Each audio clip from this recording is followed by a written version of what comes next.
Вышивка – это язык души, способ рассказать историю без слов.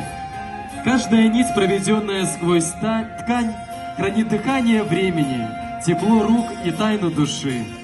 В древности вышивка была символом оберега, знаком силы и веры. Сегодня она остается мостом между прошлым, настоящим и будущим.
Кого любишь, разберися.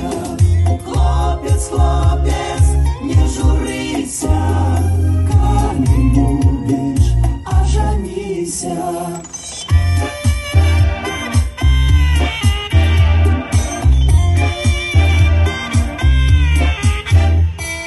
Там у полі ці криниченьки посварились три девиченьки.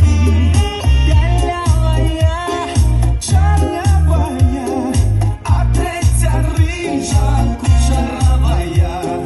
Белявая, чернявая, а третья рыжа кучерявая. Хлопец, хлопец, не журися. Кого любишь, разберися. Хлопец, хлопец, не журися. Кого любишь, оженися. А у полі три криниченьки, а у хлопця три девиченьки. Белявая, чернявая, а третья рыжа кучерявая. Белявая, чернявая, а третья рыжа кучерявая.